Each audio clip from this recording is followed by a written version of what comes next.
the city of LA. Back in the 80s, suicidal tendencies was banned from playing in LA. And today, we honor suicidal tendencies by putting up a mural of Mike Muir.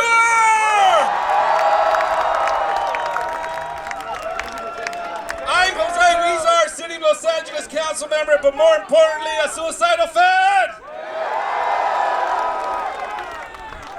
You know, in the year 2020, the city of LA will have completed a bridge that's going to go from right here all the way down to the east side in Bow Heights over the river. So each and every day there's going to be thousands of people that are going to see Mike Muir's mug. What do you think? And a lot of folks have asked, well, why Mike Muir? Why Mike Muir? Let me tell you why. Hey, I like that. He's a badass. I like that. Let me tell you why. Mike Muir is Los Angeles.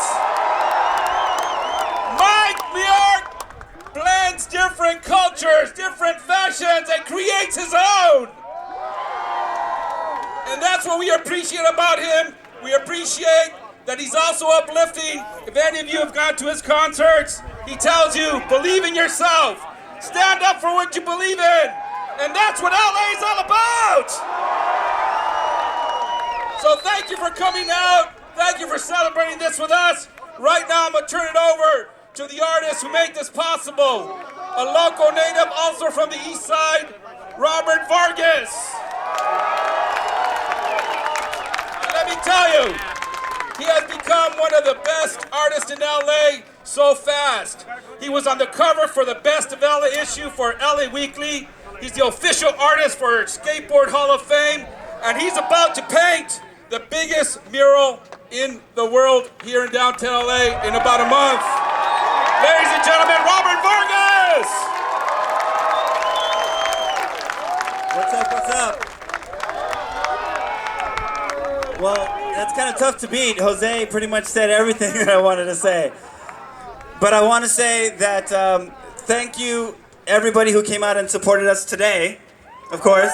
Give yourselves a hand. But also everybody who came by when I was painting this mural in the middle of the night.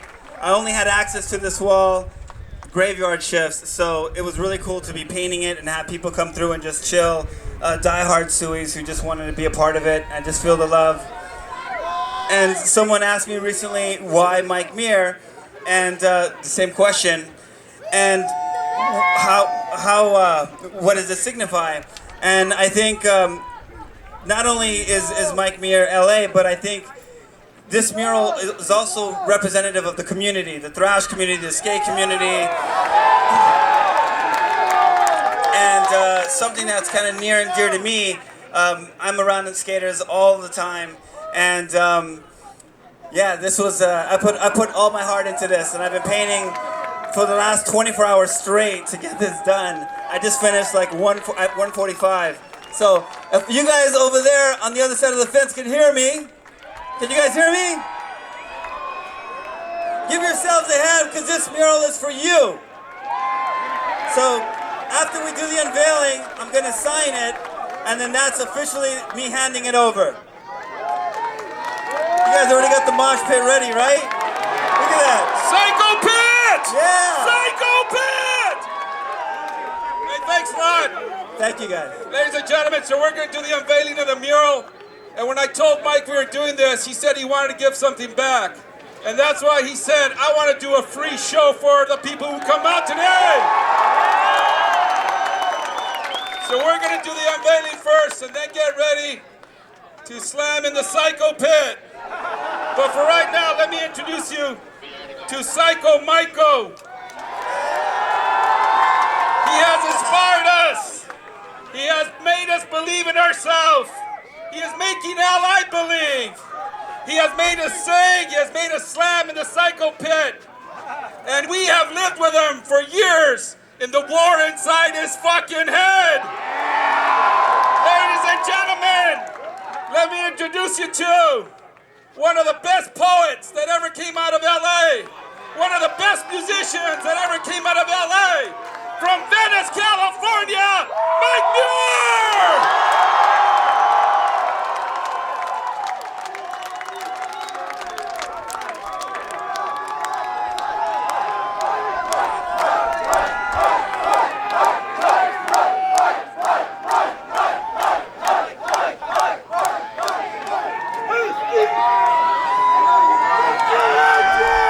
First of all, thank you so much. Second of all, you sit here and you think about what you're supposed to say and how people are going to interpret it, and then you realize you can't make a speech because that's what everybody else does. You can't say things you think people want to hear because it's usually not the truth. But there's some things you have to say. I remember when I was young, people always were so quick, and so many people would tell me, you can't do this, you can't do that, you don't want to do this, you're not supposed to do that. And I always wondered, what can I do? And I realized, who are you supposed to listen to? It's quite simple. Listen to your fucking heart.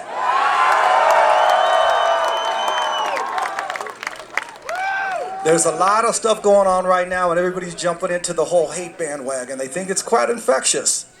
I'm far from a hippie, as you all know that. Far from a hippie. But my dad is here and he said something. Do never, ever become what you hate. And if you hate the hate, don't follow the hate. There's so many better ways than to follow other people. I so appreciate this opportunity to be here. And what I think it represents, and I hope that you get it, is the point that you don't have to do what everybody else does. Do your thing. Don't worry about it. Too many people, when they're going to do something, they turn and see what the reaction's going to be. The reaction is what you feel, what you believe in. And anything in life is going to be hard. I remember watching my brother when they first tried to skate in skateboard pools, way back when. And it was an amazing experience. We got some skaters, right? So one by one, as I saw them trying to skate in this pool, which you know you're supposed to swim in, I mean, not supposed to skate. The same thing happened. They fell down. And the funny thing happened, you look and I go, damn, they're bleeding, because they didn't wear no pads. They're limping, but they got in line with a smile on their face. And they said, it can't be done. They said, no, it just hasn't been done yet. I think there's a time in life that we need to fuck the politics.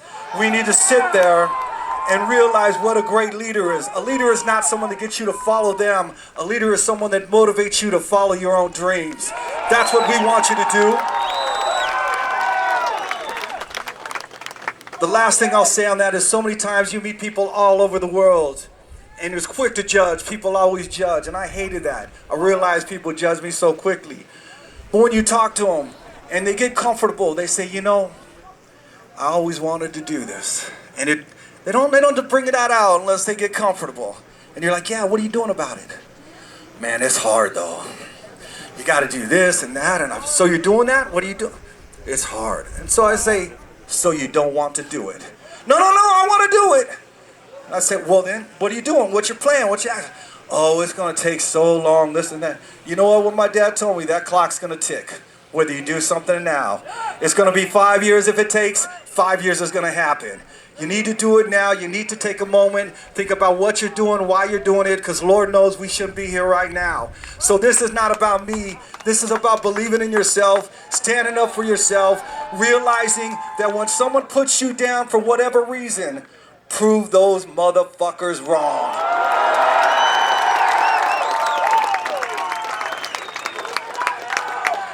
So I gotta thank my family.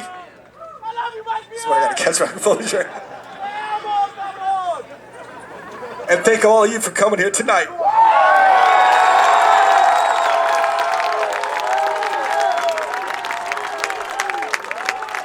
I gotta thank Robert here,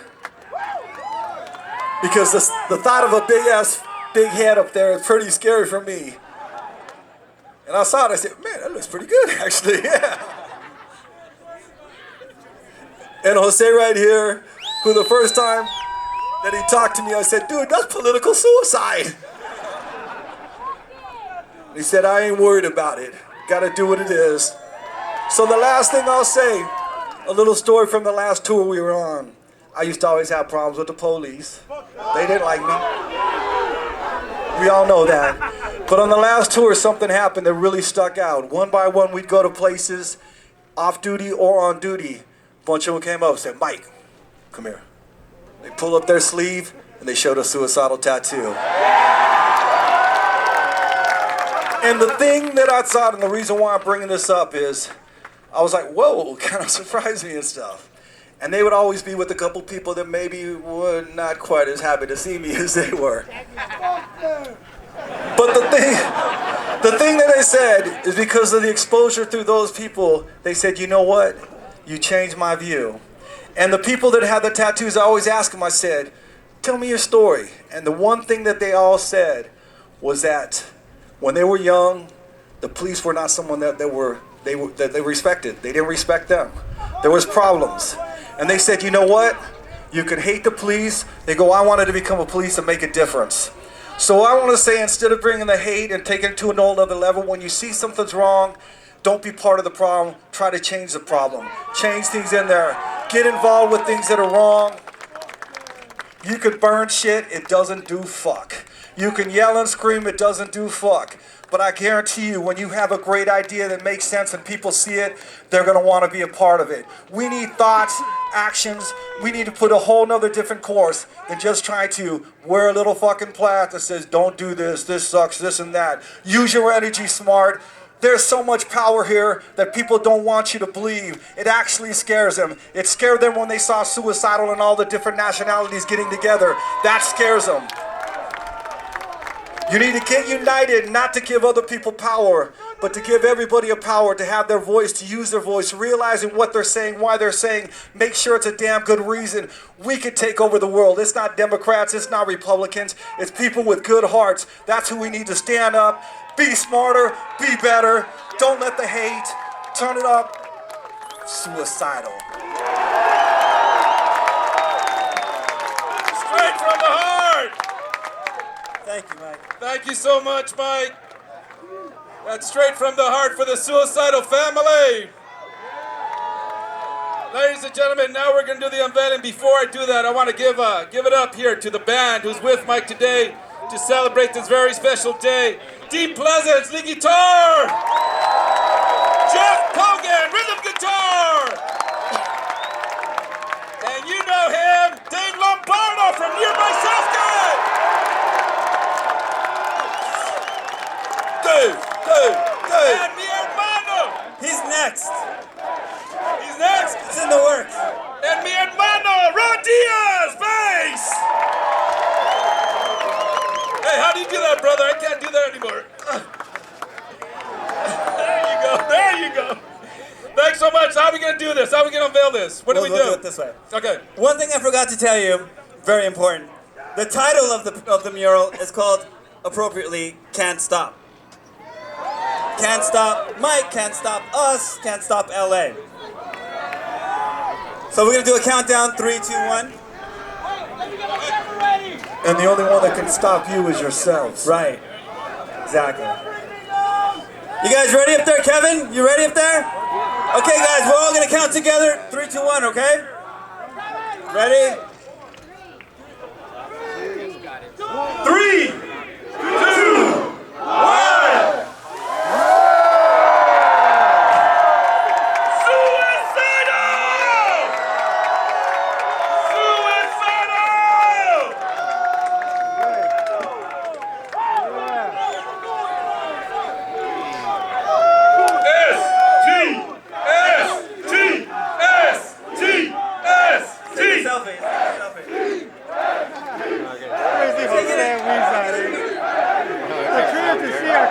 Talking like that, you know?